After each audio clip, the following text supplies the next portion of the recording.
So welcome everyone to tonight's evening, really presentation and participatory experience. And I'm Shelley Darling, and we're inviting you into what's called the Sacred Evolutionary Dowsing Consortium. And with us tonight are some of our co-authors and field advisors. Welcome, Nalasa. And also some beautiful faces I'm recognizing from people who have been with us in previous journeys. And those of you that are here new exploring, well, what is this all about? So, and then we also have a special guest who is supporting our editing of our book, Navigating Home, Restoring Wholeness with Earth Together. And so just welcome, MJ. That's really good, easy to say. So yeah, so tonight is an opportunity to embark on a journey. And whether you choose to continue to move with us for the 12 weeks, you'll get a good sense of really how this evolved and what we have to offer as a collective, in the most beautiful way, in the most impactful way.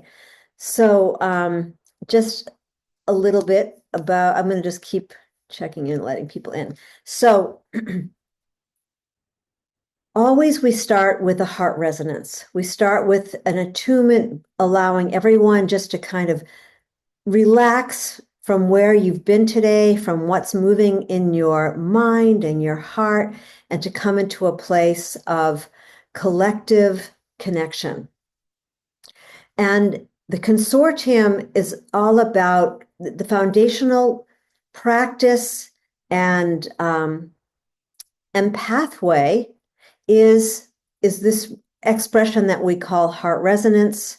And now we're offering and we'll be sharing tonight a little bit about the evolution of heart resonance, its relationship to earth heart resonance, and then what we're calling radical earth heart resonance, and what that experience offers as a collective with a focalized intention or focalized shared intention of working on the land and the water or homes. Or tonight you'll hear a little bit about the school that we worked on last year and the implications of what was going on with them before we started with them and where they ended.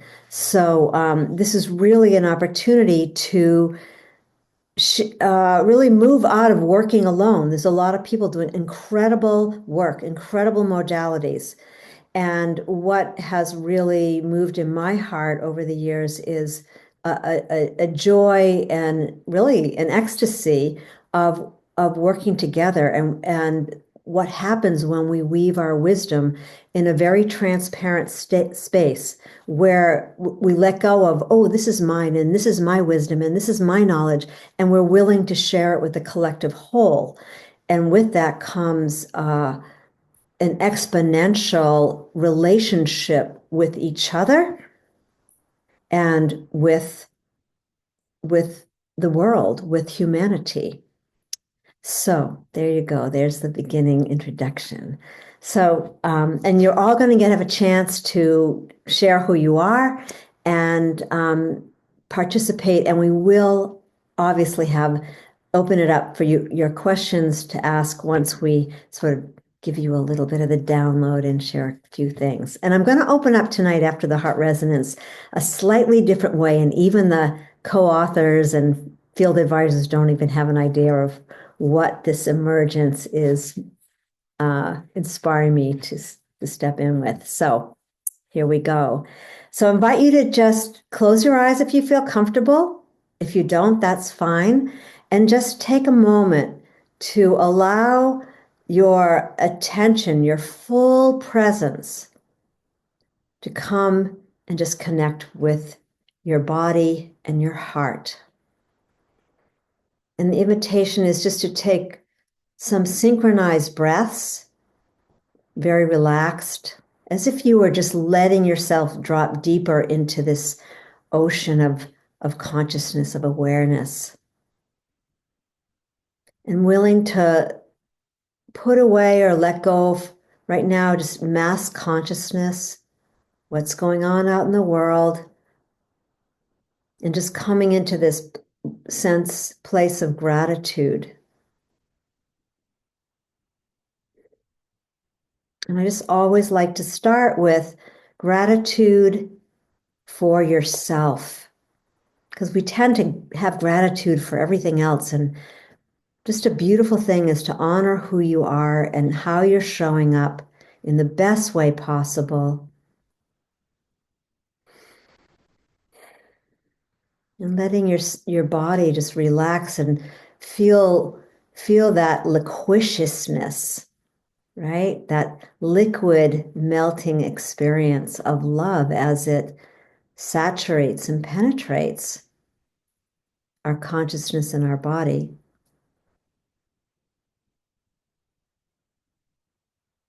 And you'll notice that your feet just feel a little bit more connected to the earth. And right now, there's just nothing that you have to do. Just simply be the beauty and benevolence that you are.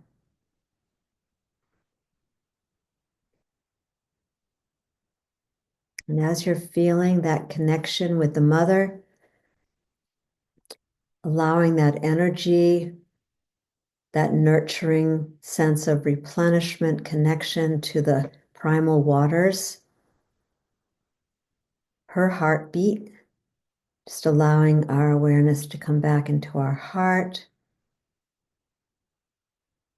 And then allowing our awareness to rise, just as if we were just this beautiful, standing tall being, the trees, just allowing our awareness and our branches to expand, and ultimately just opening to receive from the information field, this vast source of wisdom. And tonight, just to receive that, what you are here to receive.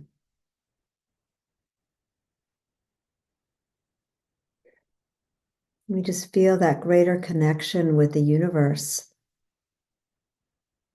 creation, and allowing our bodies to just softly move a little bit, and our awareness allowing that beautiful crystalline light. Imagine that your attention was about 1.5 feet above your head, and you're just open to this beautiful great central sun, this beautiful shimmering light coming down through your core into your body and expanding out. And we're connecting. We are one with this beautiful web of light, web of life.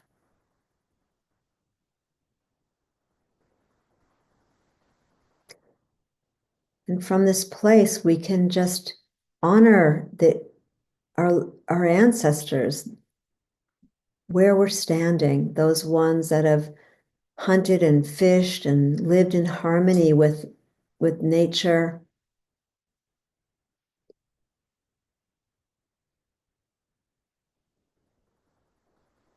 Connect to the nature spirits and elementals,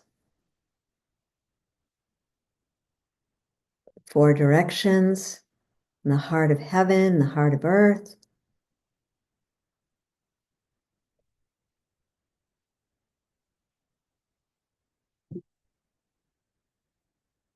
We'll shut off our phones in a minute.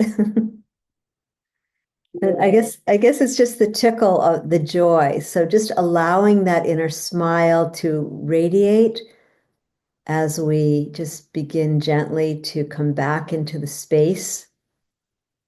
And as you're coming back, come in slowly and look around. Look around you. Look at the different faces here, the ones that have popped in. And I'm going to shut off my phone. hold on, I just want to send the link to one person who's trying to get in here. So, this again.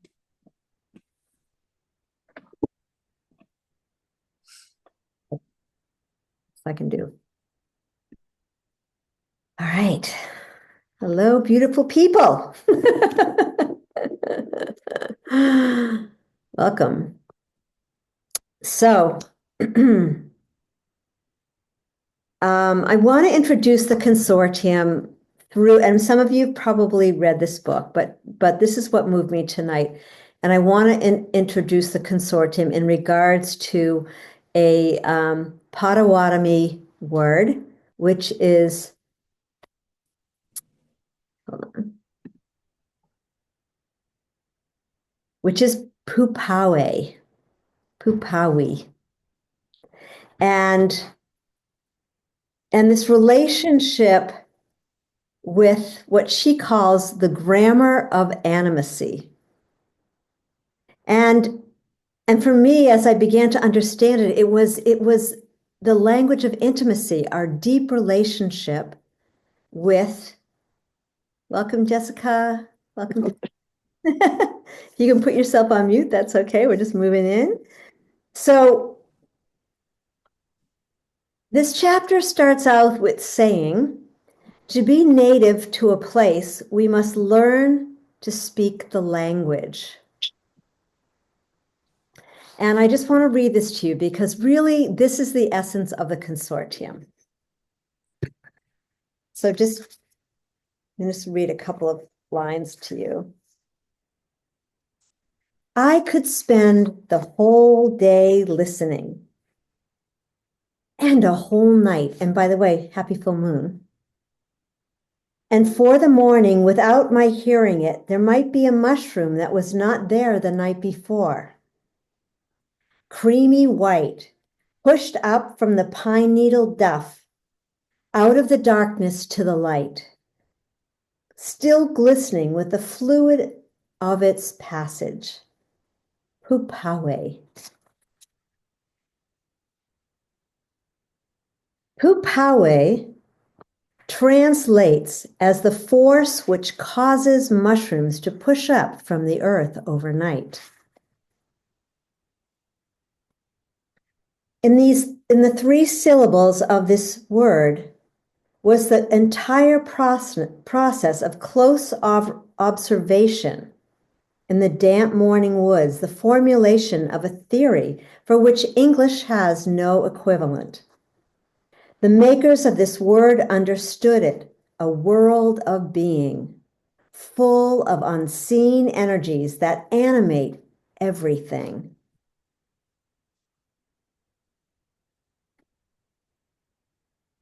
The rising, the emergence, which belonged to the language of the ancestors, became a signpost. So I'm just going to leave it there.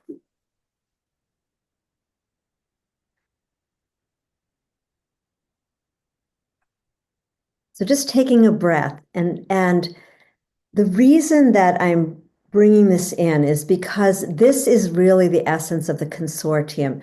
As a collective, we come together not only to share everyone here has an amazing gift. And when we start to weave it together, you have this exponential toolbox. But more than that, we're learning to track this, call it the evolutionary impulse or pulse of creation or pulse of the emergent field. We're learning to track this golden thread of creation as it's informing us. And the beauty of the consortium is that when we're working on a project, the magic is that we're all like as holographic threads of awareness, we're receiving that which we need to support and work with the earth, be it a home, be it a school, be it in this book that's coming forth, we worked with a tiny house community Shanti Hart will hopefully share with us tonight a little bit of, she's surprised, of I Grow Chicago, because this will give you a little bit of information about what we are. But before we do that, let's introduce ourselves so that we can have a sense of where are we standing and what's moving within us. So I want to first introduce to you the consortium co-authors, the ones who are writing this book that will be influencing our journey, and let them speak and open the way. And that includes, and then each one of you can just share where you are, your name, just so we want to keep this really simple so we can move forward. Your name, and I'll remind you, but your name and the ancestors of the land where you are, and if you know your watershed or river, and if you have a mountain that you love. And essentially, this is a way of beginning our relationship to, and obviously probably most of you do know, but there might be some who don't know, that we're speaking the intimate knowledge of the spirit of place. And there's a whole other beautiful understanding of this. But for now, just and a recognition and a gratitude so it's a shortened land acknowledgement of sorts, to the people who came before us. And in this book also, she said a beautiful thing, which is calling a place by naming it transforms it from a wilderness to a homeland.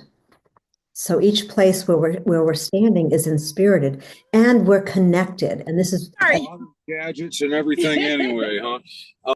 I'm just going to mute Judy. All right, so I'll start, and as an example. So I'm Shelley Darling, and I'm here on the lands of the unceded territory of the Abenaki and Wabanaki people nation. And I'm on the Wesquiag watershed, a very small watershed, which leads out to the Atlantic Ocean here in Maine. And Cadillac Mountain, I like to bring up because it's the people here are called the people of the Dawnland, and it's where the very first light hits the eastern seaboard. So with that, oh my goodness. Where is my feather? Okay, well, I'm going to hold up this beautiful waka stone, and this stone has been with us ever since we started this journey way back in 2015. And so I'll just pass it. And so just invite the consortium members. Why don't we start with Najma, because Naj has to leave first, and we'll pop through and everyone will have a chance to. And also just what is what's moving you to show up here? What's your interest? All right, I'm complete. Thank you. Hi, everyone. Thank you for your presence today. It's great to see all these faces. I am Najma, and I live in far north Queensland in Australia. The ancestors are the gerbil people. They were the rainforest people, a very small people. They say there's still some people undiscovered in the area. We have a lot of World Heritage rainforest. It's a very incredible, diverse, rich area, volcanic background. My watershed is the Millstream, and the Millstream is the upper reaches of the Herbert River, which flows west, then south, then east, and comes out in the Coral Sea at Ingham. And my mountain is the highest mountain in Queensland. It's called Mount Bartlefree, and I don't know what the original name for this mountain was as yet. I'm still learning these parts. The town I live in is called Ravenshoe, and again, I don't know what the original name for this place was in the gerbil language, but I'm learning. And I'm have been with Shelley from the first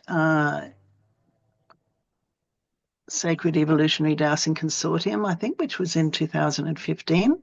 And I can tell you it's been quite a journey. And now we've been working on this book for a number of years, and it's very, very close to completion. And I'm so excited to work further with Murray Jean. Her impacts, her feedback for what we have written has been so encouraging and insightful and impacting. And yeah, I'm quite excited to be here as well for this beginning of this new consortium. I'm really sorry I have to leave in 6 minutes' time, but the call's being recorded and I will listen to it when I get back home. Thank you, everyone.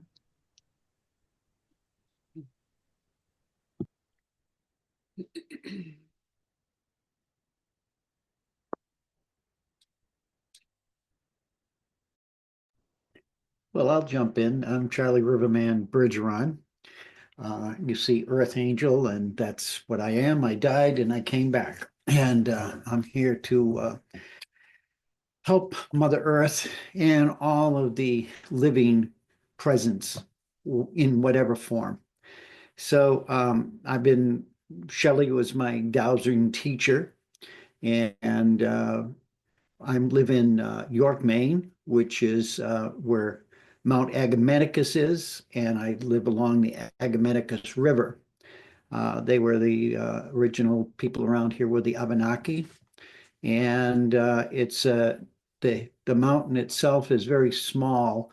It's very not high, and it's right. You could look out over the ocean, but when you turn around to the north, you can see all the way to Mount Washington, way up in New Hampshire. So the view here is very powerful, and the energy is very powerful as well. So with that said, I joined as I said, Shelley taught me how to douse, which I didn't think I would ever get.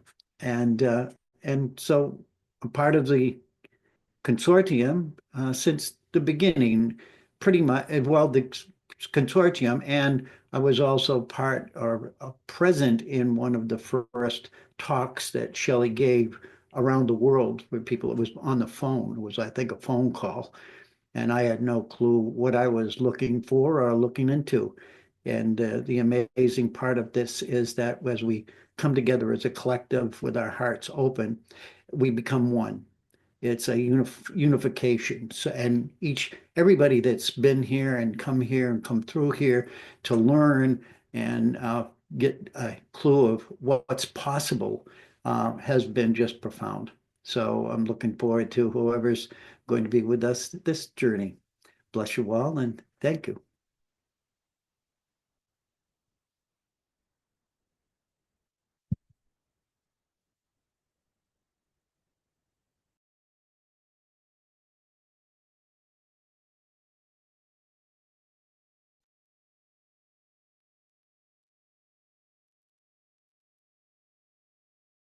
Tyson, we can't hear you.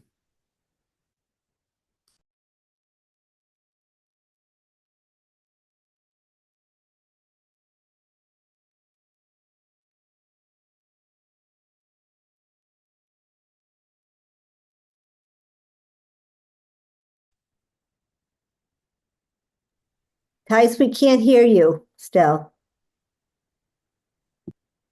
Do you want to try to go out and come back in? Because that usually takes care of it.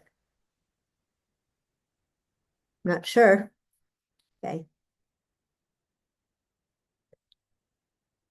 Deb, you want to pop in?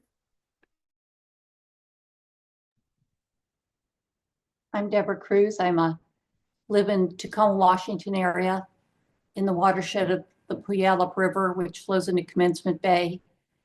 And the Puyallup tribes were here, as well as other tribes in the Puget Sound area of Washington State. From Commencement Bay, about a block and a half from where I live, I can see Mount Rainier, Mount Baker, and also the Olympic Mountains toward the west. It's a beautiful area. I was introduced to the consortium through Shanti Hart, who it's delightful to see her. We were both with a group with the American Society of Dowsers, looking at different earth spirit healing ways, and presenting as individuals what we're working on as in our tools or methods as individuals. And so it was quite a shift coming into the consortium 5 years ago. And here the adventure continues. I'm complete.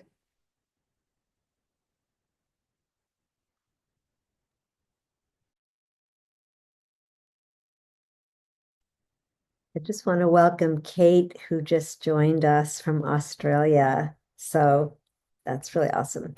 So we'll get to you, Kate. Coming around. Good to see you. Tyson. Can you hear me? All right, my name is Tyson Bannigan. I live in British Columbia, Canada, on the banks of Lake Shuswap Lake. The indigenous people here are the Nisconlith and Shuswap Nation.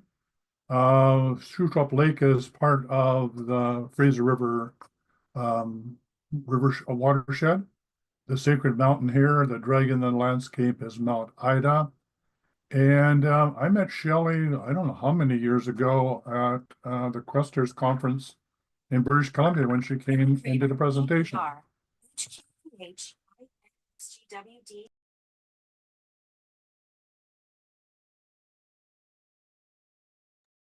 Sorry, I had a phone call. So that's me.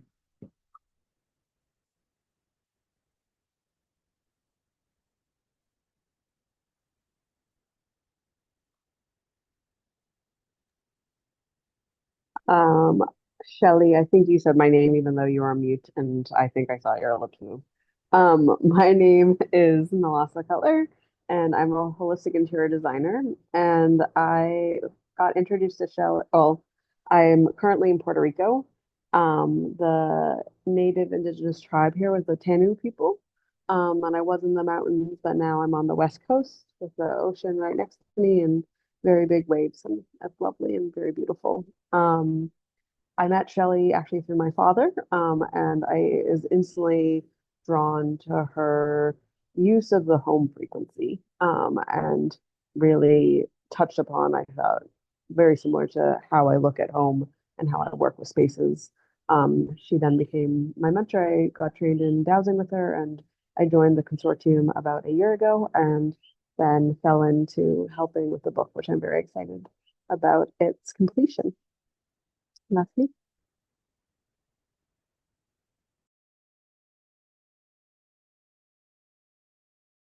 Also, I apologize for the poor signal. I'm doing a hotspot for my phone, and for whatever reason, it didn't work. So I can't see most of your faces. It's like coming in and out. So I apologize for any lag or awkwardness between my video. Love you. And Shanti, oh, there you are. Pop in there. And would you also, since you're just share just well, actually, let's wait till after everyone says hi and then we'll.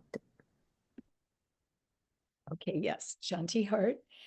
And I took my first dowsing class. Well, no, I met you and then took the dowsing class in 2016, maybe 17. And so I've been in the consortium a few times, and I was helping write the book from when did you put the call on? Maybe it was 2018 until about a year ago. And then I climbed out of the walk. I had a lot going on. Right now, I live in probably the rest of my life. I live in Bend, Oregon, which is on the slopes of the Cascade Mountains. It's all volcanic rock underneath us here. What else did I want to say about it? Well, I use dowsing all the time with everything. I'm also a Reiki master teacher, which I was already Reiki first, then dowsing. And so my dowsing has always been informed with reading energy. And I love these people. I'm so happy to see everyone today. I don't know what else you want me to say. I think that's it. Oh, it's the warm springs and the Paiute and the Ute tribes. And my watershed is the Deschutes River. That's enough.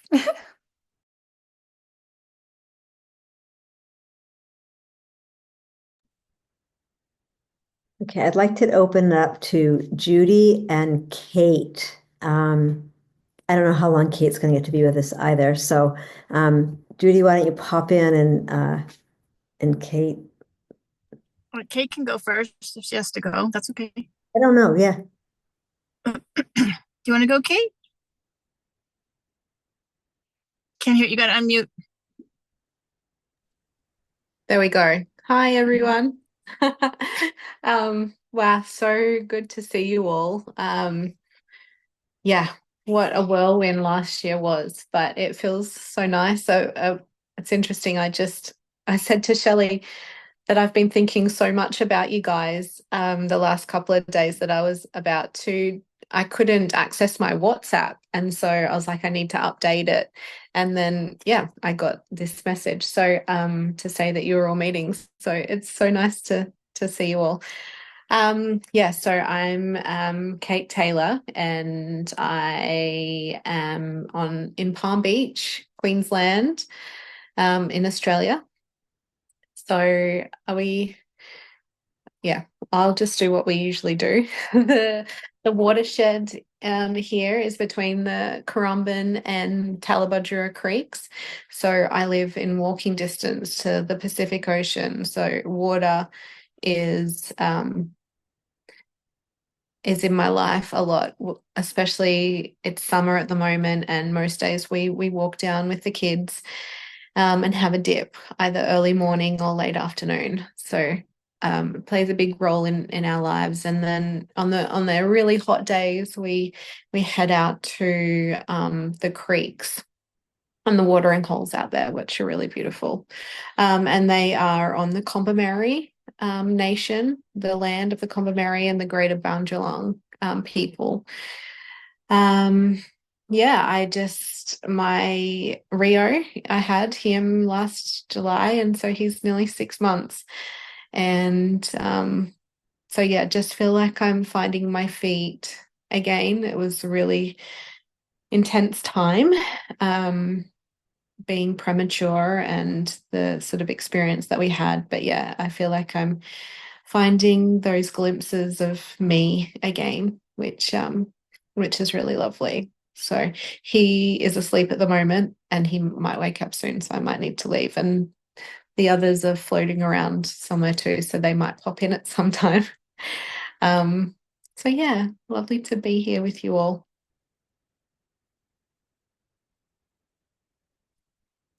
Mm.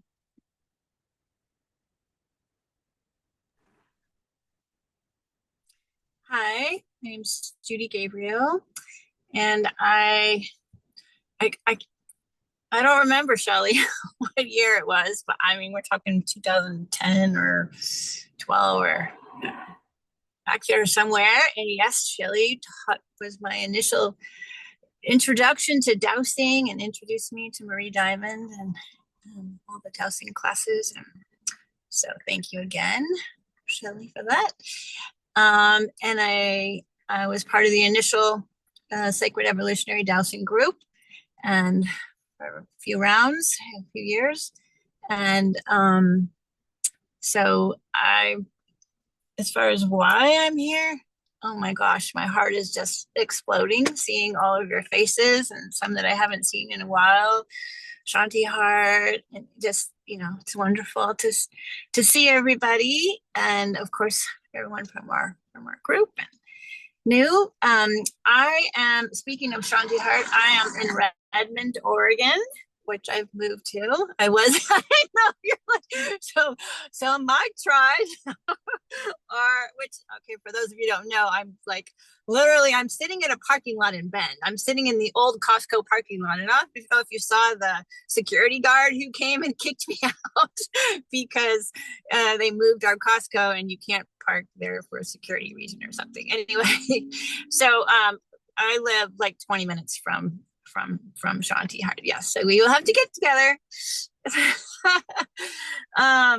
So yes, the Salish, the Paiute people, and the Warm Springs tribe, and I want to also give recognition to Frank and Josephine Redmond, because I just learned today that in 1904, the town was Redmond was named after them. So there are ancestors here as well, some of the founders of the area. The Deschutes River is our watershed, and where I am in our home, I look more at the Sisters Mountains, and there's 3 of those: Charity, Hope, and Faith, and South, Middle, and Sisters. We have, I think, 7 or 8 that we're in the Cascade Range, so we get to see a lot of mountains. We're very, very lucky here. And I'm just really, really honored and grateful, and just so happy to be here and see all of your faces. And I am going to join. I mentioned to Shelly, I have a lot of family situations going on. 3 people critically ill and maybe in and out of hospitals, blah, blah, blah, and doing some traveling, but I will do my very best to attend every meeting and be 100% present. So I just wouldn't want to miss it. So, and with that, I'm complete. Judy, I put my number in the chat. Oh, good. Okay, I'll try. And you're like a mile from me at this minute. You're That's literally. great. So funny, because we were both in California before, right? I was in Chicago. Chicago. Oh, okay. All right. Anyway, thank you. You guys can chat it up. So one more, Jackie, would love you to come in, and I'm going to ask something of you that I haven't, and no one has shared yet, but what is it that drew you and to the consortium, and what was if you had 1 or 2 pieces that you left with, what are those pieces that really illuminated, for you? I'm just curious. I don't know why Spirit doesn't. Absolutely. Hi, I'm Jackie Enro. I live just northeast of Calgary, Alberta, in Canada. My mountain is Rundle Mountain, in the Rockies over here, and my watershed is the Red Deer River watershed. I live on the lands of the Tsuut'ina Blackfoot people, Métis, and I'm sorry, there's one other. I always forget. Stony.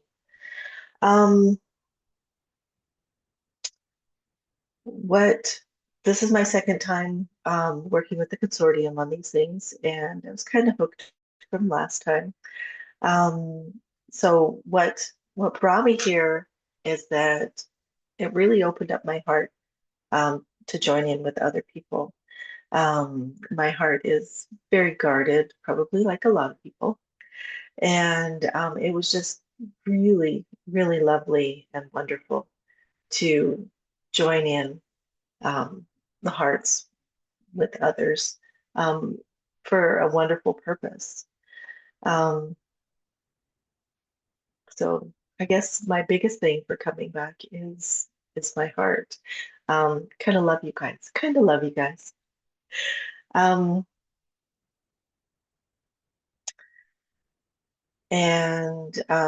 Yeah, so I actually I did some dowsing before, but I learned a lot from Tyson and his program.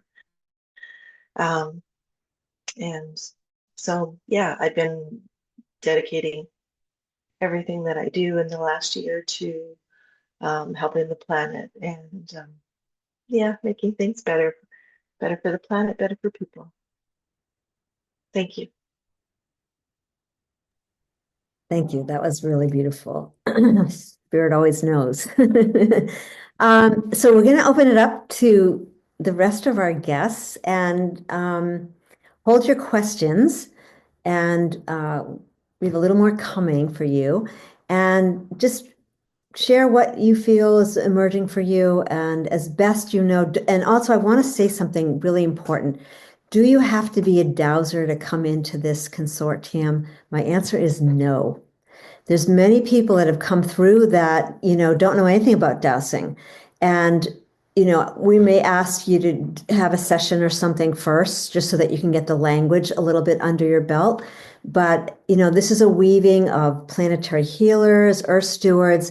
If you feel called, there's a reason you feel called. And we just want to acknowledge that. And like you can tell here, this is just a family of love.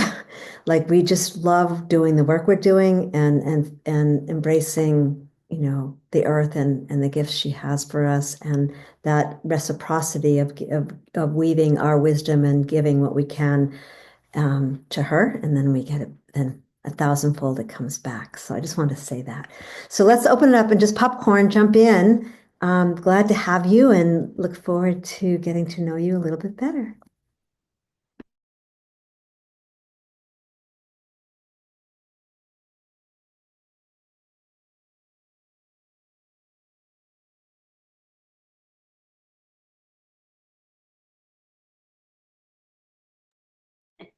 I'll jump in. Yeah. So are we still sticking with that first round of information, or are we asking? I'm a little unclear. Okay, yeah. So just introduce yourself and whatever you know. You might know nothing, and that's fine too. So yeah. My name is Jessica Soroy, and I am in Maine. I am a clinical art therapist and a shamanic practitioner, and I have been for about 13 years now. I live on the Damariscotta River, or pretty close, stone's throw, and I actually grew up on the other end of the Damariscotta River in East Booth Bay. So I grew up on the peninsula, but came upriver to anchor my home here in Damariscotta. I've been here for quite a while, in and out, lived other places, but water is a pretty big element for me. It's one I move through when I do shamanic work. Actually, I go through water into the work. So water is an element that's pretty profound for me. I came across Shelley in the spring. I took her introductory class. And then at the end of the summer, I called her because I just felt really called to have her come and work on my property and land here, because I do my work on the property in private practice. And so we worked with each other all fall, learning dowsing, working on my property and land here. And I'm interested in being here I'm interested in gathering more knowledge about the consortium, and sussing out whether or not it's the next step for me in our work together. And yeah, I'm just fortunate to be here, and thank you, yeah, for the opportunity.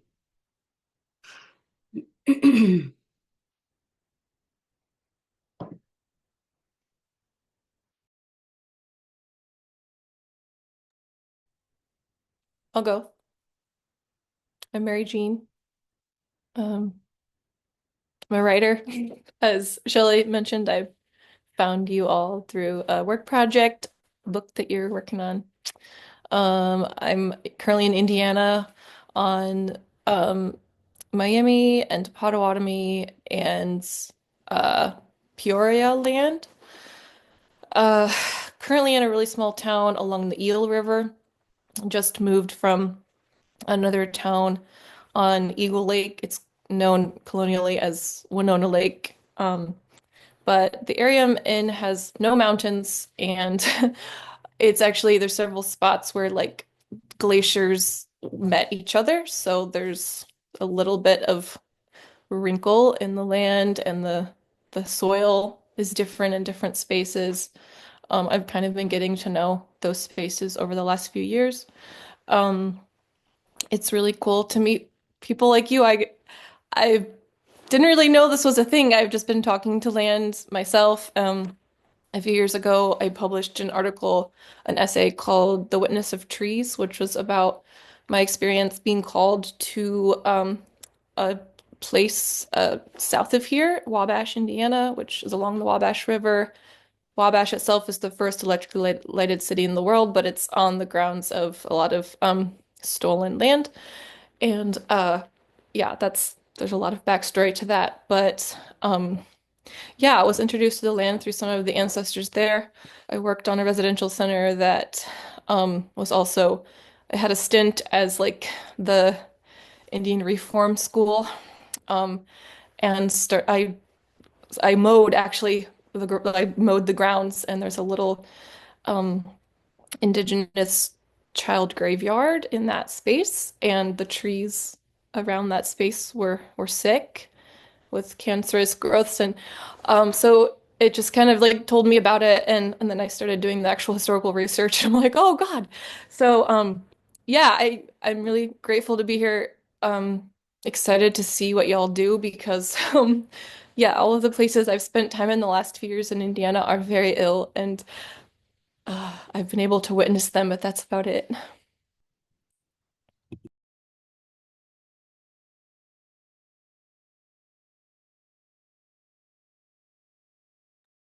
I'll go. Hi. So I'm Joanne Vollmer, and I live in the White Mountains of New Hampshire, Abenaki land. And the watershed here is the Pemigewasset River, which I can walk to. It's just right down the road. Franconia Notch in the White Mountains is really my backyard. So there's some really beautiful mountains there. Lafayette. I have a special relationship with Mount Liberty, who speaks to me as an elder grandfather being. Really love that mountain. So yeah, and the river. And I've been dowsing and doing body work for some decades, so out of the circle here, I met Deborah in 2019 at an earth whispering training. So it's so nice to see you. And then more recently, I met Charlie Riverman just this past June at ceremony, and then connected with Shelley, who I am studying with and doing work with right now. So I'm excited to be a part of this circle. I love working with people. I love people. And I love earth medicine, and I'm grateful and respect listening to the land, to the trees, to the water, to the stones, lots of conversation with the stones. And so all of nature really informs me and guides me, and somehow that has always brought me one step after another. And so here I am landed with all of you, and just really so happy to begin our resonance together as a family. So thank you.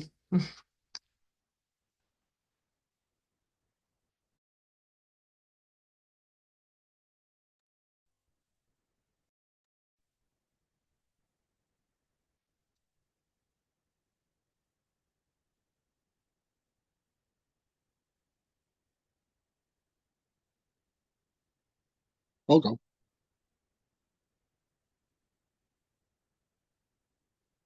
Can you hear me?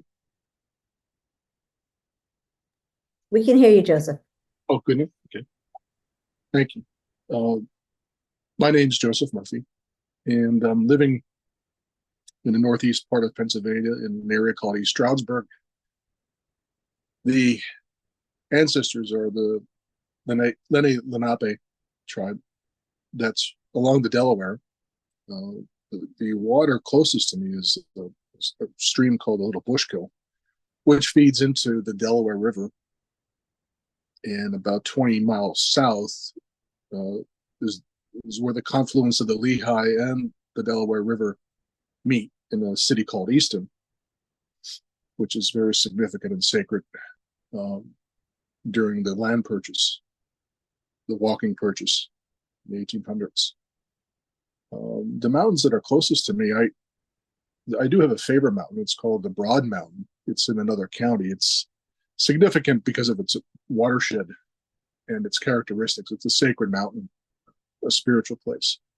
But the mountains that are right in front of me, the Delaware Water Gap is a corridor for not only the Lehigh River, or I'm sorry, the Delaware River, but also Interstate 80, which goes east and west into New Jersey and into Pennsylvania. But the mountain that's there, I'm at a loss for the name. I'll have to find that one because it is a beautiful mountain. It's very big as it cuts through. The river cuts through that and separates New Jersey and Pennsylvania. The reason I'm here is one reason I'm here is because well, Charlie had invited me. Thank you, Charlie. And I liked what I was reading on it, and I felt I needed some of that right now. But what I feel stronger about, and I feel part of me is still in my heart, and that is for the quality of the water, the sacredness of the water, the health of the water. I had been involved after my work career.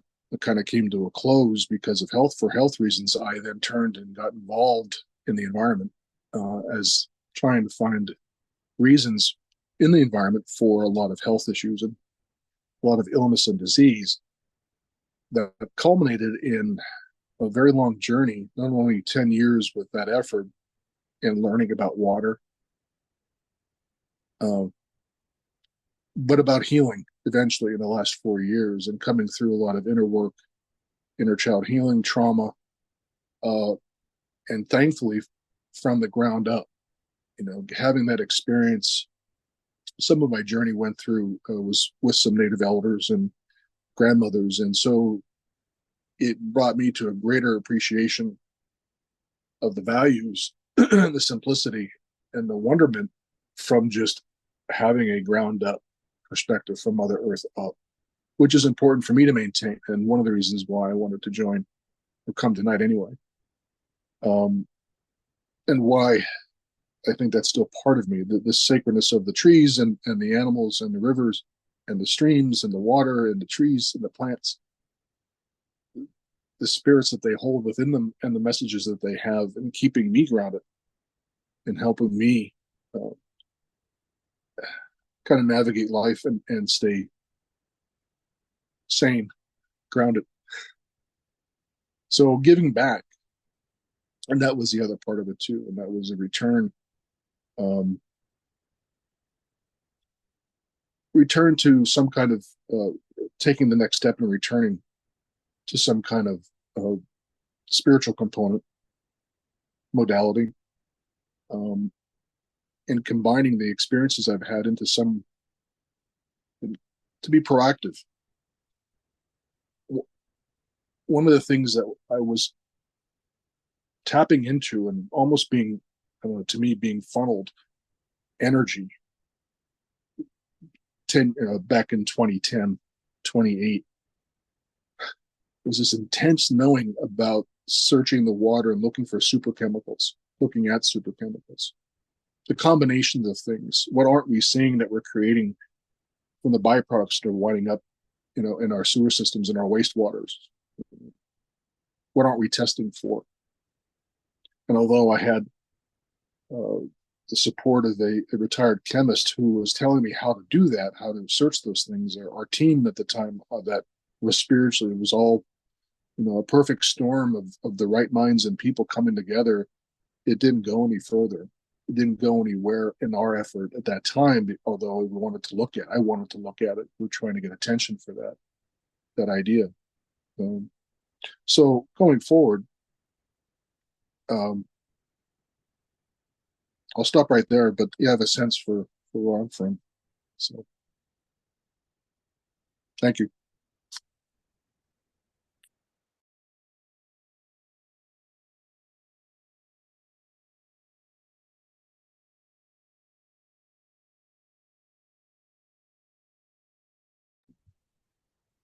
Marianne and Linda, I think you are the two last people. All right, I'll be happy to speak.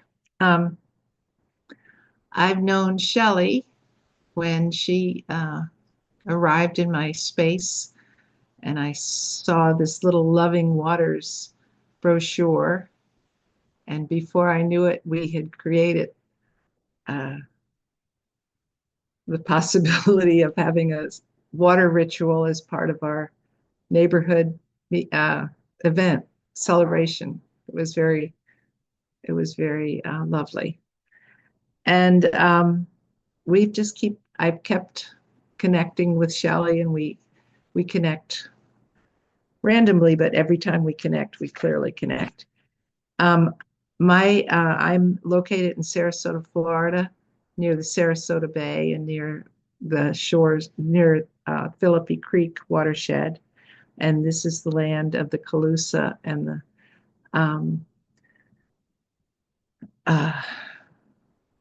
the reason I'm here is because I really think it's time for the conversation of consciousness to come forward for everyone, but the language needs to be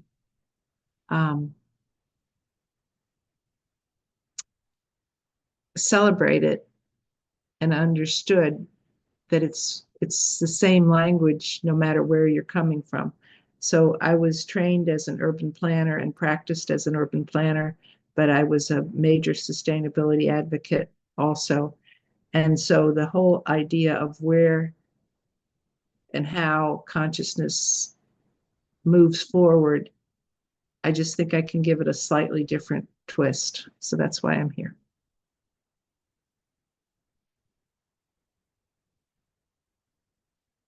Okay, it looks like Linda popped off. Okay. Thank you, everyone. Woo, that's a lot. So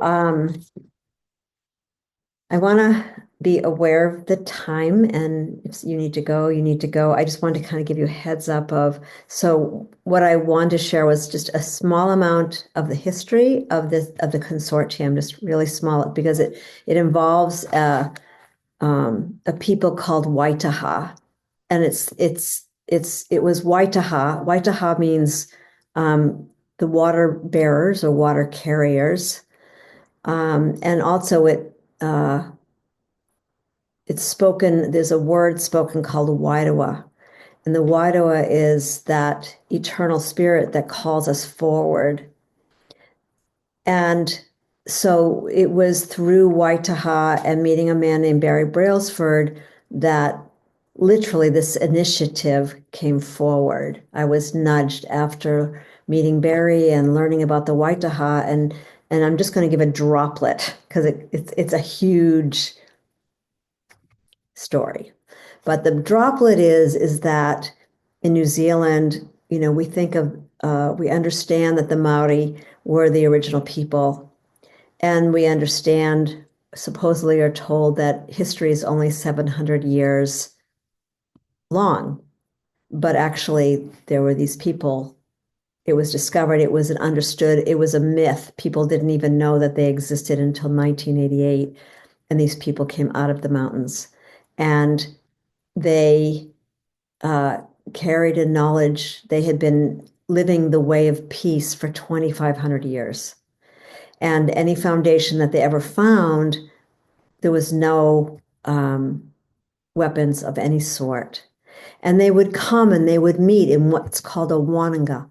And they would meet at the star knowledge places to learn and understand really the garden called Earth. There were the gardeners, there were the star walkers.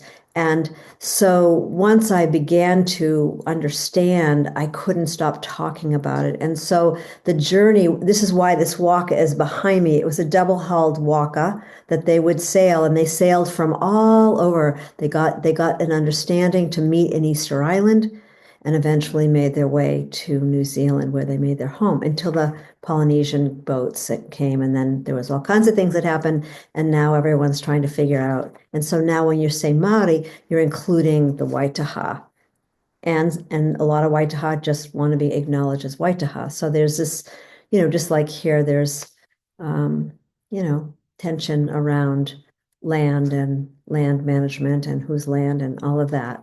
But the essence of this was how this came to be, because this journey that we take for the 12 weeks is everything that all of you expressed, everything. And the truth of the bottom line of this is that when we come together and we're that pure tone of who we are, and we're willing to, we feel the strength of speaking our truth, bringing whatever wisdom we have forward, even if you don't think you have any for this group, you do, believe it or not. And it was understood with Waitaha that when they stepped into that waka, that each one in the right moment would know when to bring their gift forward. And so this journey is a practice of that interaction between each other with a focused direction, right? We're on a voyage. And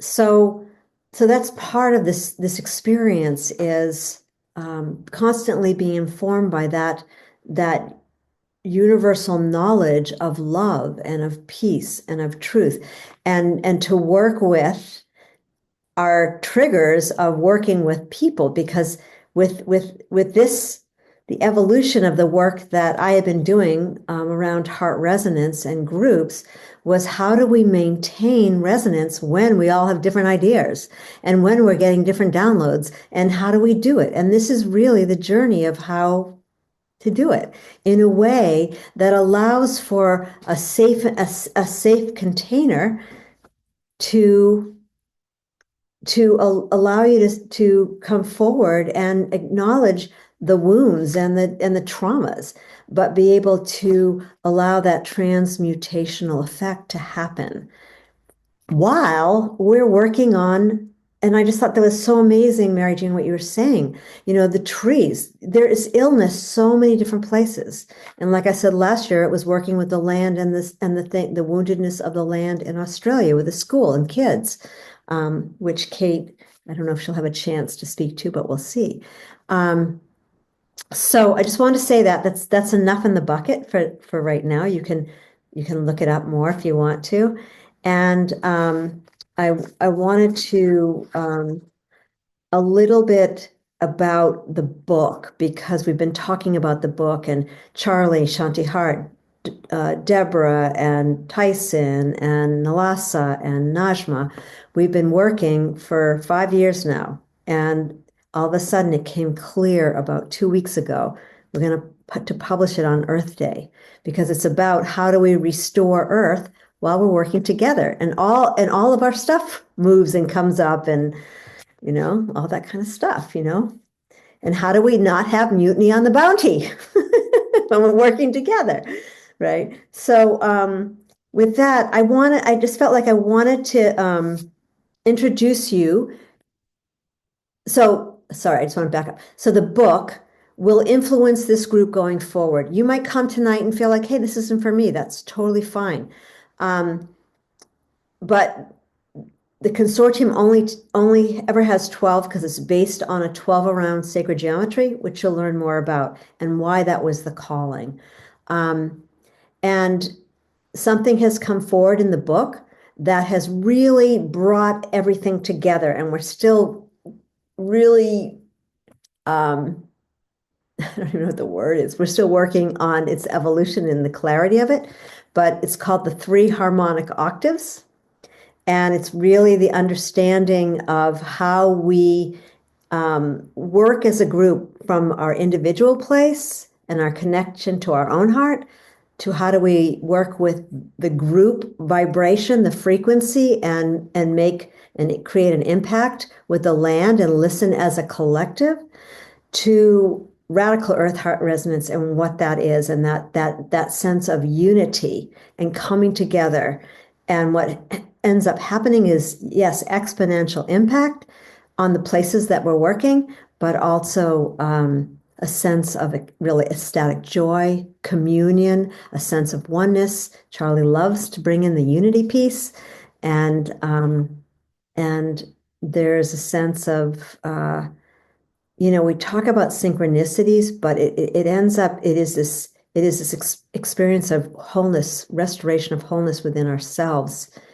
And yeah, and it's pretty exquisite. So that all is going to be folded into this group as we're moving forward. But what I wanted to say to you is I want to show you it's like a 10-minute clip, because I want you to have an experience or to taste a little bit of what happens when we decide, like, we are still looking for a school for this journey. If it happens, great. Or maybe, I don't know, all it takes is one person, like MJ just came through and told us about the trees and what's going on in Indiana and the residential school. Holy mackerel, that ties so much to my heart. Maybe that's the school, the type of school that we need to be working on that land. Or California fire school. Or so many schools that were burned. Anyway. Yes. Okay. So see, this is how it works. So we just, this is the pump, right? It's the heart, it's the impulse. So, and then we just know where to go. We listen and we all go, and you wait for that collective, like, yes. And we go there. So, I'm going to show you a clip. So I want a little bit, to preempt this clip. So, I don't know, Kate's nursing, but I don't know if you want to say anything, but I'll share. And if you want to pop in, Kate, you can. So in meeting Kate was a part of our collective last year. And I heard, before even we came together, we're working on a school. And then we heard 3 schools. We doused for it, and there was 3 schools. And the bottom line is we met Avalon and Matt, who have, hold on, I'm just going to show you if I can find it. Yeah, I'm going to share this. Did you want to say something, Kate? I was just going to say grounded traditions. Yeah, I'm going to show them that. So I'm going to share. I'm going to share the screen for a minute. So this is grounded traditions, and it's a bush school. Let's see if I can do my best. So this is a bush school in Australia. Do you want to say? Hello. Sorry, that's Mars. By the way, these kids are part of our family. Hi, Mars. We haven't seen you in so long. All right, good to see you. This is Bubba. Yeah. Okay. Bubba. Father, yes, we see that. That's so great. So this is grounded tradition. I'm just going to put us on mute. Yeah. All right, you put yourself. Okay. So grounded traditions is a bush school in Australia, in the Queensland, and Avalon and Matt are the founders of the school, and there was a lot of issues going on with the school and the land, and there was a high rise that was being built on one side of them, super high rise, and this kids school, and all these things were not working, and they offered for us to come as a collective, as a dowsing consortium, to work on the school. And so we began this journey with getting all the parents. We wanted to let the parents know what we were doing, and that they all agreed. I happened to be in Australia at the time, so I went there to do the opening. There is a protocol that you will learn if you come into the consortium that we follow, and then we allow the emergent field to let us know what needs to happen. And so we began this journey with the ancestors and the woundedness that was on that land, and the energy of this building, and also entities in the house, in the school, and a next door neighbor who was, ranting and raving. So these were some of the parts and pieces of what. So we take in and we do an assessment. We talk to the people. We find out what's going on with the environment, and then we set out on a more than 12-week journey with them, because it continued. And you'll hear them talk about, I work with a feng shui master, and she came and she worked with us and worked with them at the very, very end. And it was absolute magic what happened there. Even so, if you don't know about dowsing, like when a house or an environment gets doused, it affects the community, it affects the neighbors. And so ultimately with dowsing, if anything other than love and that higher vibration will either have to transmute, or you'll find them leaving, be it neighbors, whatever. And so this was a situation that you'll hear about. So I think that's all I want to say right now. I just want you to have the opportunity just to hear what happened to them and their sharing of the evolution of working with the consortium, so that you can see how you can engage and how we engage with a particular environment and situation. Any questions at this point? And then we're going to open it up. All right, I'm going to share. Hold on, I just got to pull it up. No, that one. Okay.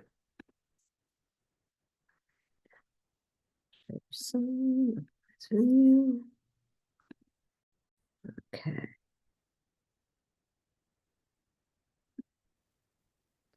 I'd love to hear from you. Better. Thank you for that. Yeah, really. I feel like we've gotten our space back, which has been such a huge shift from like when we started, and how lost I felt in this whole space, and how much chaos that brought on many levels, including with the school and the kids, and like, arrival and drop off would be chaotic, and the actual school day would be chaotic, and in every facet, even finishing school and trying to clean things up, and just always feeling like we were treading water. And then slowly over this process of the dowsing, it's been this like lowering of the water to find that solid ground again. And everything has kind of flowed with that. There's been, the children have been, they're always wonderful, but they've been much more receptive.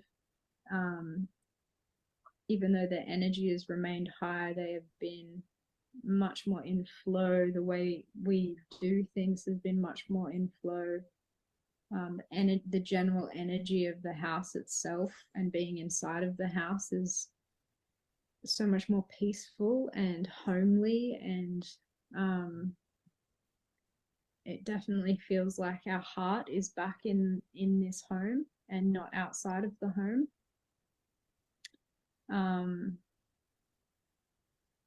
It's been really nice. Even out in the backyard, it's just the garden, and sitting out there feels much more serene, and just beautiful. Very many little beautiful things have happened since we've started, that when, like, in reflection, looking back upon everything, is just been a culmination of all the work that you guys have put into this space. And now, we are back in this. It's like when we first moved into this house, and how peaceful it was then as well. It feels the same. Energy is flowing, creativity is flowing, love is flowing. The ability to maneuver and deal with hardship flows a lot easier. And the children are much more receptive to all of those things as well.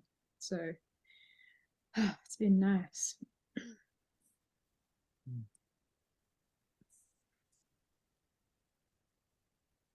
Yeah, I have to agree on many levels that reflecting back to the beginning when we first met you, Shelley, and you first arrived here in our home, and the state that we were in at the time, and the disconnection we'd felt from this land for quite some time, which we'd formed a very strong bond with in the beginning, has definitely kind of reconnected. We've felt that we've had this appreciation for where we are, and this almost like a symbiotic, just like a reciprocal relationship between us and the home. We want to take care of it. We want to look after it. We feel, well, I personally feel that the energy behind me looking after this home has increased again, and the joy to actually be proud of it and to look after it in the same way. And I find that the energy in response to that is giving at the same time. Yeah, it's like we look after the house and the house looks after us in return. Yeah. So there's joy, just an undercurrent of joy coming back into the space and into the home from front to back. Yeah. From front yard, and the reciprocity, like the way we receive even neighbors coming through is different, and the attraction down towards our home again, as well as to the backyard and in the garden space, and cleaning that up again and getting back into looking at that land and holding it in the fires that we've been able to hold since here. And the resilience, like, you know, we still have the job site next door and the road works happening at the end of the street, which start up at nighttime, but it doesn't feel so overbearing and overwhelming anymore. It feels like this space is so much more resilient to those outside forces, and that we are, you know, resilient as well as being completely sheltered and cocooned by the strength of the house and the property. It's been really nice. And I don't know if Kate told you, but the guy next door is gone now. He ended up leaving, and so that just added another layer of just like being able to breathe deeply and feel more free in our home and be able to move more freely, which has been really so nice. Yeah, that's a really interesting part of the journey that happened. And really, and from I did hear, and what I felt from that was that he was moving into what he really needed, the care he really needed. So it was an uplifting for him. Even though, you know, I might not have looked at it like that in the beginning, but it definitely was. So I just, that was incredible. Yeah, I'm not gonna lie, I did not believe you when you said that in the beginning. Not believe you that I was like, I don't think that guy's going anywhere. And then I was away like recently for 10 days and I had no contact with Matt except for a couple of text messages. And one night I had enough reception to call him, and that just happened to be the same night that he got taken away. And it just changed. Yeah, it was such a, like, I could just breathe deeply and really drop into what I was doing there and come home knowing that I was, you know, at peace. And also after returning from being away for 10 days, despite like without him and what was going on with the next door neighbor, this house just felt so nice. Like, I don't know if I mentioned it to you or Kate, but I really wanted to get this place back to how it felt around the time Kami was born, which was 2 years ago. And coming back into the house that night that I arrived home felt exactly like that. It was just this beautiful, serene, like womb space that I was able to step back into, and I hadn't felt that since the night Kami was born. And so yeah, that was just such a nice thing to be received by.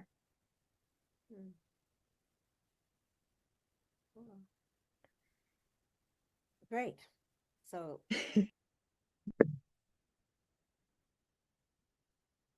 I think that's enough. It goes on a little more, but I think that was plenty. Kate, is there anything you want to add to anything? Or you're good? You're on mute and I can't unmute you. There you go. There you go. Yeah, I just wanted to let you all know that there's so much spaciousness. Hang on, I'm just talking for a minute, please. There's so much spaciousness in that land now, and with Matt and Avalon. And they've really, I know at the beginning, and Shelley, you really made a point of it, is that they weren't, their outlook for the future wasn't aligned. And that they're definitely on the same page now. So much so that they're actually having another baby. Yeah. So they have, I think Avalon's due in May. So she's getting to be quite big now. So yeah, they're really thriving, and so is the school. And they are able to, all of the classes now are all outsourced, which is, I think they were really grappling with at that time. And that feels good for them. And that's really working with the kids. It's giving the kids the spaciousness out in the forest. So yeah. Thank you. Sorry about the extra noise. No, we love it's fine. All right, I'm going to put you on mute. Thanks, Kate. Good to see you. All right. So let's just open it up. I think there's enough been said for tonight, and also know that if something has been perked in terms of your situation, or you're welcome to call, and whether you want to come into the consortium or not. So basically, what's been described is this 12-week journey, and we just do become one family sailing together and listen for where we need to go. And we will start next week for those who want to join. So if you feel so inclined, or you've got lots more questions after tonight, feel free to get a hold of me, and happy to meet you. And that includes, if you really feel like I really want to be part of this, I financially can't work this, know that we can talk about it and we can work it out. So, because it's much more, it is about energetics and who is meant to be in that waka, right? They will be there. You will be there. So with that, I just want to open it up. Anyone, also Charlie, Tyson, Deborah, anybody, Nalasa, if you want to add something or say something, Shanti Hart, please feel free. And let's just keep our questions just and our sharing to like 1 to 2 minutes, so that we can allow a movement. If there is, there might not be, we'll see. So with that, I'm complete, and whoever wants to pop in, and please do. Can I ask something? Just a sense from the video. Is it necessary for in that case, that house, is it necessary that there's some sort of already relationship in the mind of the people to the land or to spirituality in order for dowsing to be considered for dowsing? It seems to me that this is a very powerful is not the right word, but cleansing system that can be used in a lot of places or applied to a lot of things or situations. So and also I want to say, Charlie, Tyson, anybody can answer these questions. I don't think I totally understand the beginning part they were asking. Do you have to have a relationship with them? So could you just clarify?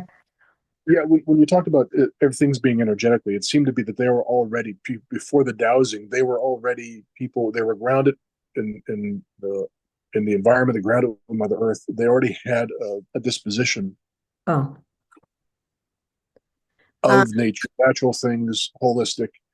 So that was my question, was it, then they drifted, something happened energetically, and so now they got back to where they were, versus if you took situations in the middle, like where the reason they did do the dowsing, which exist already, all right, and you go into that for dowsing. In other words, they came from someplace, they got lost, and then they came back to it, or they got diverted or distracted, however that happened. Could you take a situation, does dowsing work in situations that are already maybe very negative? Yes, absolutely. And there's no foundation in nature, there's no foundation of the homeowners or the people in anything, in nature, in energy, and in holistic healing, or there's natural things. If there's just disturbances. Anybody want to jump in, or I can? Absolutely. It's it helps if there's a spiritual connection, but there doesn't have to be. It can be a road where there's major accidents that are occurring, right? And you go and work on that part of the road, and there's no more accidents. So that is just communicating directly with the land itself and the energetics of place. And it doesn't necessarily have to have people involved either, right? So it works in all sorts of situations wherever there is disturbance in the land, whether it's human based for whatever reason, dowsing can help correct it. That's my experience anyway. I would like to add something, and that is ethically, we as ethical dowsers, equitable or spirit healers, we're committed to getting permission from the people who own the property or lease the property, or it's not like we can just go to a school that's, oh, I don't know, had a problem with it and say, hi, we're, we're from the SED and we're here to help. And so if there was let's say a family with a building that was having a lot of weird stuff or whatever, and they were open to having dowsing and were willing to give their permission to work with us spiritually on that property, that'd be fine. And I'm complete. Thanks, Deb. Can I add something to that?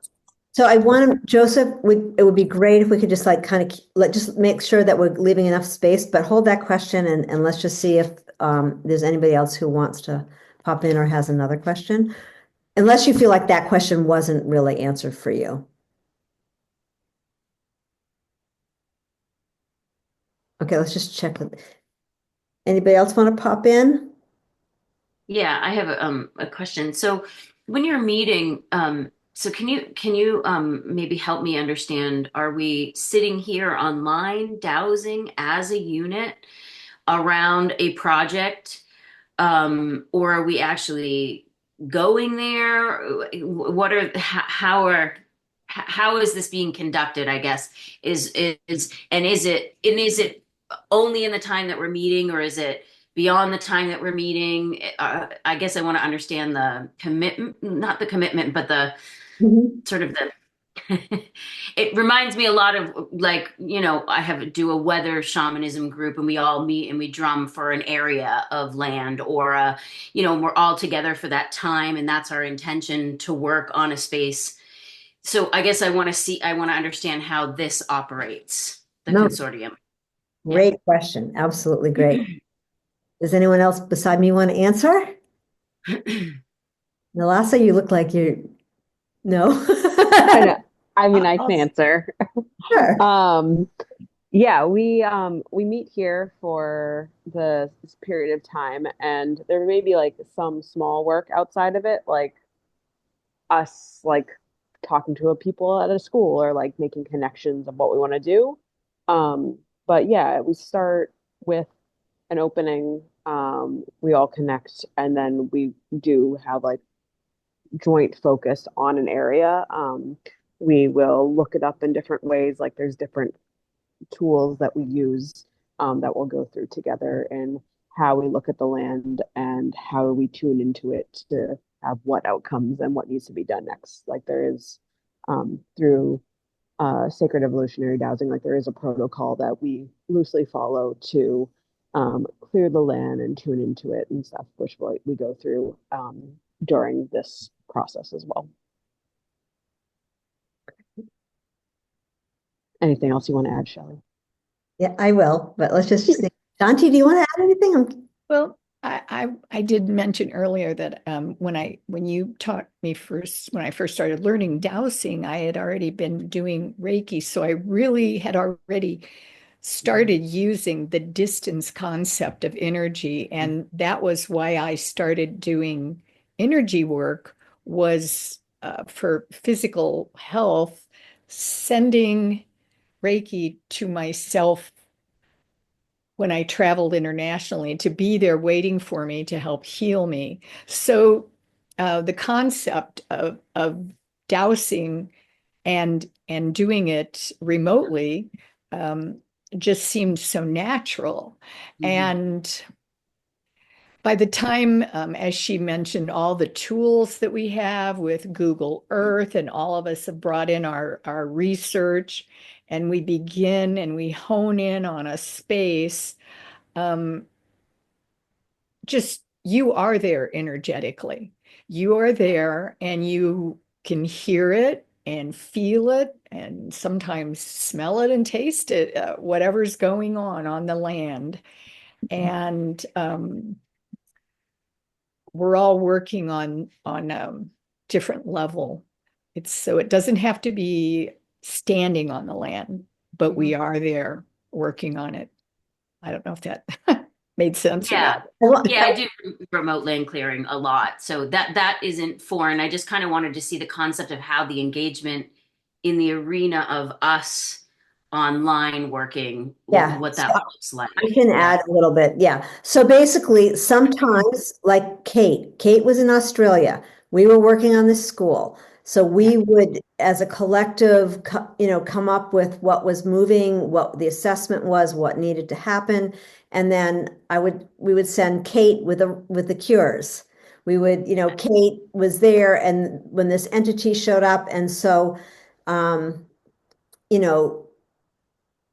Kate took all that information, went, and then she would report. There's a lot of reporting back and forth. Yeah. The other thing is we are working as usually there's a dyad partner, and we switch something like every 2 weeks. So you have a partner that you're learning from, that you're meeting, that you don't know, that they have tools that you don't have. And all of a sudden this burgeoning of information starts to happen. And what's happening, it all gets folded back into the consortium. So it might come through emails, it might come through texts. So there is an engagement process, or like Shanti Hart came up with, everyone created Charlie will create an earth grid, and then we'll take that earth grid and then we'll make grids in our homes, and we're working. So everyone's bringing that piece. So it's kind of a fluid, even though we're only coming together that once a week for the collective.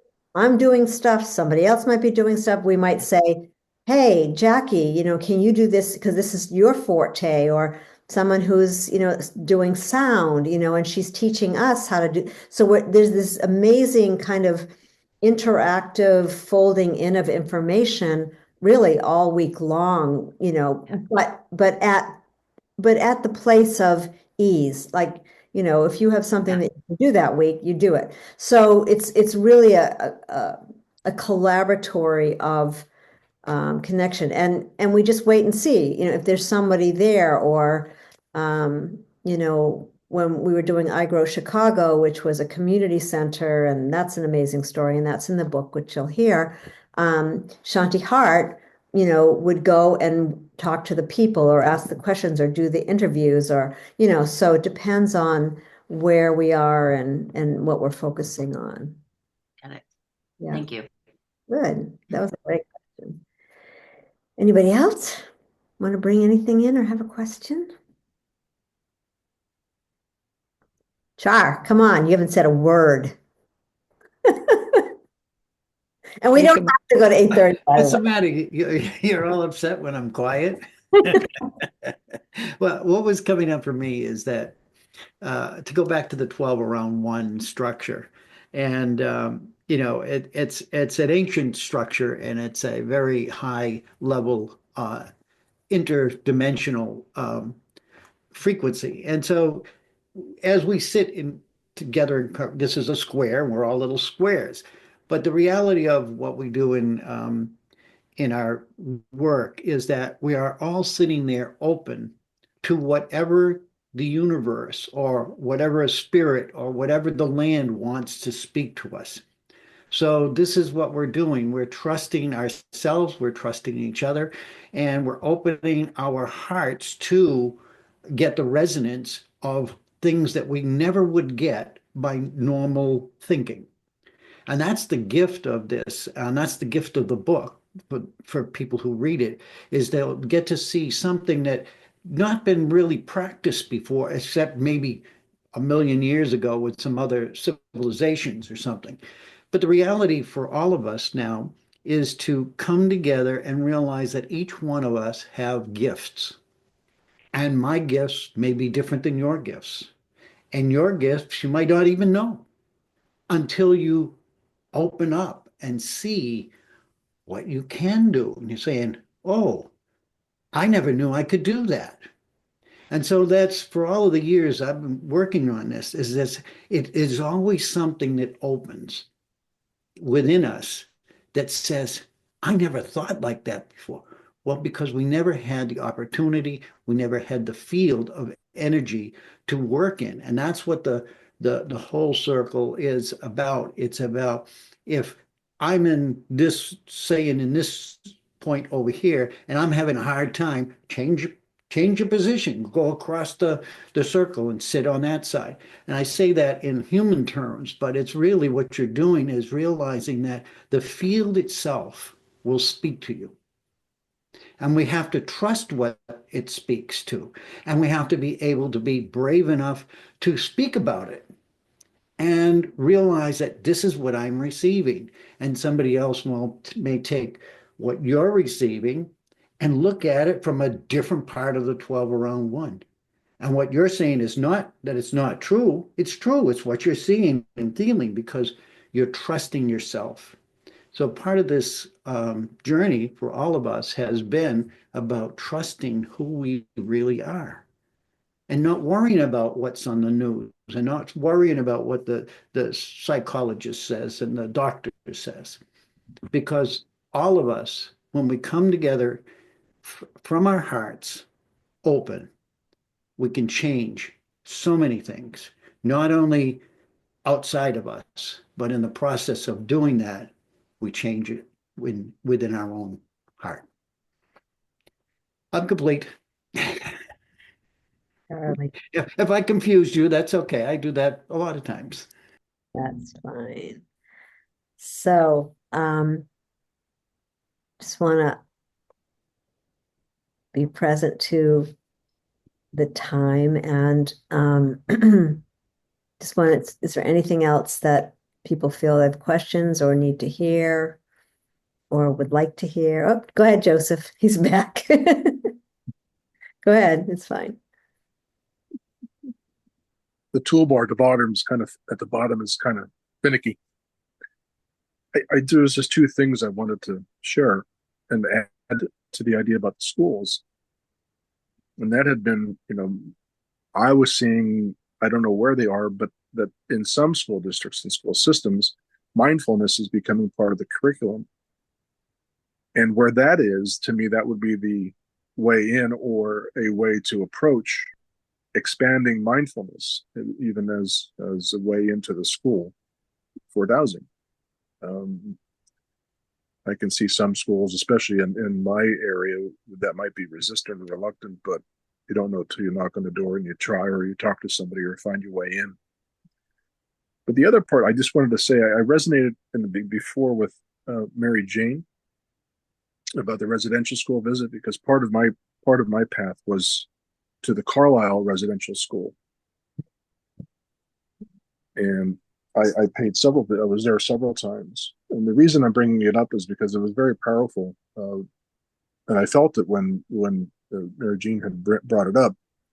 But it's was my reaction, and that's why I'm bringing it up, is because for me, what resonated was my eyes burning quite a lot when I was there.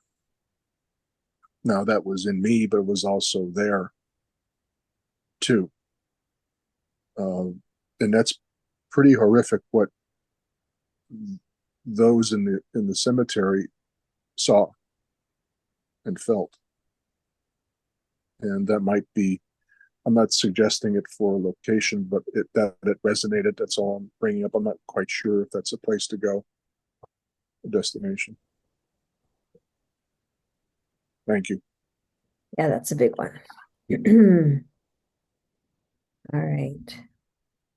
So, anybody else? Anything moving? All right.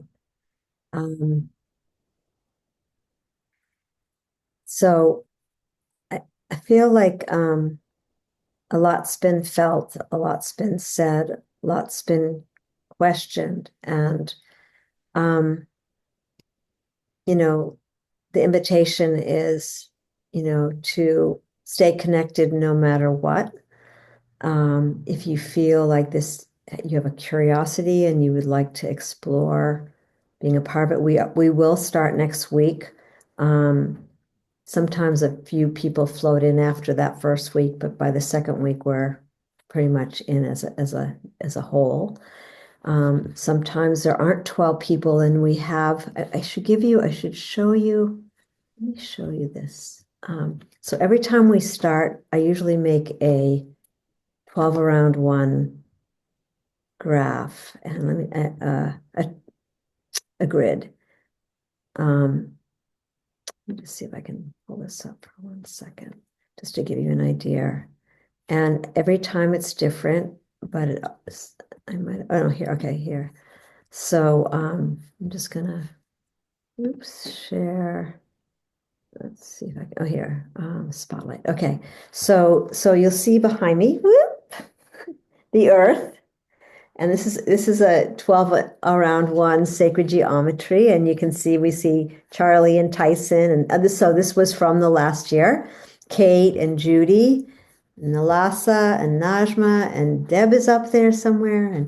And Jackie is too on this grid. So, this is the magic, because there's the magic of us coming together that it's hard to explain. But the sacred geometry, like Charlie was speaking to,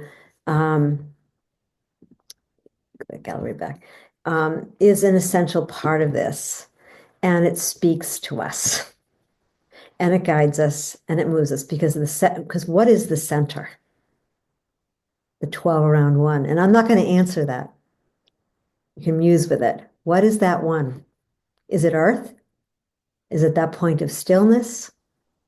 Is it the evolutionary field of consciousness? That if you think of a toroidal field, right? Counter-rotating, and then that point in the middle.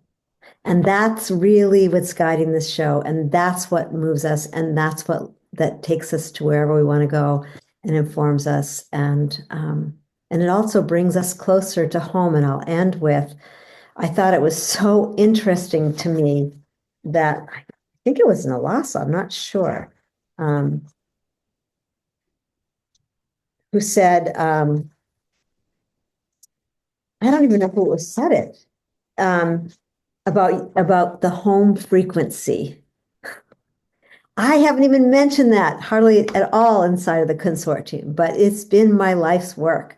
And it came through when there was a Heart Resonance Council, and Dinama, you don't know her, but she lives in Oregon, but the home frequency started speaking. And ultimately, this is the navigating home. This is the name of the book.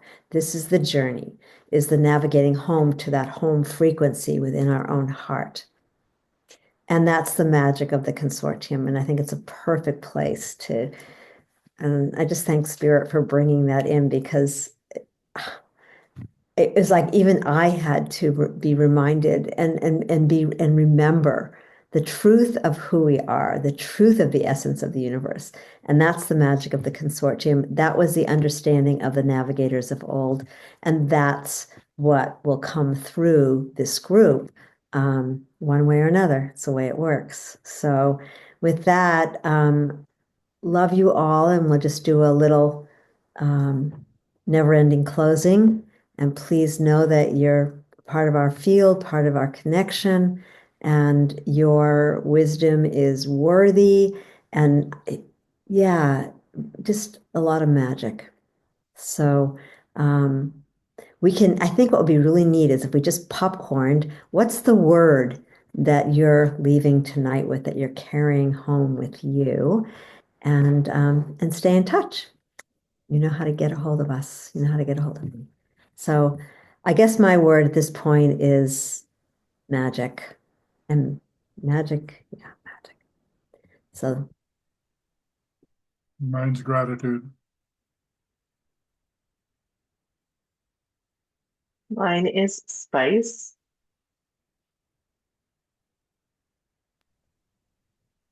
Mine's joy.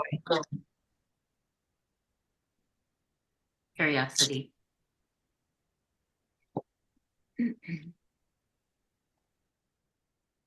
Fantastic. Nature, frequency. Mm.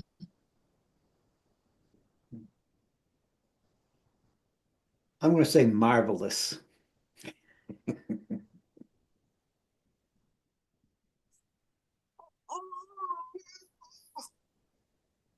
Mine's the water.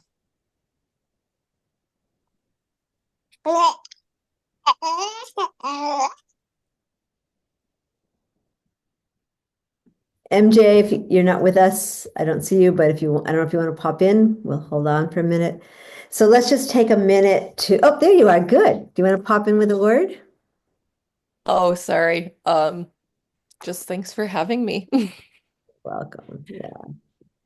Yeah. So let's just take a moment and thank the ancestors of the land where we're standing, our light-bearing ancestors, the angels and archangels, animal totems, nature spirits, elementals, and the spirit of the earth, water, the air, and fire, the passion of our hearts. So with that, we love you, we thank you, we respect you, and we are you. So blessings, everyone.